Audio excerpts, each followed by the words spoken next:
ঠিক আছে, ভালো ফলা মনে করিয়া তুমি এই জায়গায় কি করছো, গেট মেট পালাই তুমি চলে গেছো ফোন টোন বন্ধ করিয়া, তুমি আবার আসছো ভালো কথা। আর তুমি কি করছো, ডিউটি দাও না, এলে জিনিসটা খুব খারাপ হইব। দেখতে পারি কিন্তু তোমার গোপাল বলছো তুমি একটা টাকা চাকরি করার জন্য, চাকরি করতে তুমি এই জায়গায় তুমি মানে চুরি করো, কি বলবো ভাই তুমি যদি ফোন নাই নিতে তাহলে এটা কেন নিছো? আচ্ছা ভাই, তুমি যে এই ভাই বলে চুরি করছো, এই কি চুরি করছো? আমি চুরি করছি, এটা চুরি করছো না?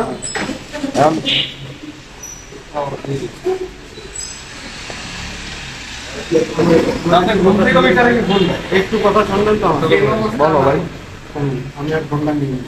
আর যদি তারপরেও যদি তো আমার ভাই হের মধ্যে চুরি করছো ভাই, শুধু ঠিক আছে, কোনো ইস্যু করেন না, তারপরে যদি আর জরিমানা দেওয়া লাগে আমি আস্তে আস্তে দিয়ে দেবো। না ভাই জরিমানা কেন চাইবো? তুমি ফোনটা ফেরত দাও। ওটা আমি এখন করতে এই গেছি। বুঝতে কে নেয়? এই যে তুমি এইবার তুমি চুরি করছো, এরপর কি কারণ নাই? ওরা তুমি আজ ধরে পালাইছি তো তুমি ঠিক আছে হিসাব আর বুঝছি না, আমার তুমি রেখে দেবো। এরে যদি কেউ দেখে থাকেন তাহলে স্ক্রিনে দেওয়া নাম্বারে যোগাযোগ করবেন, কারণ এ আজকে আমাদের ক্ষতি করছে,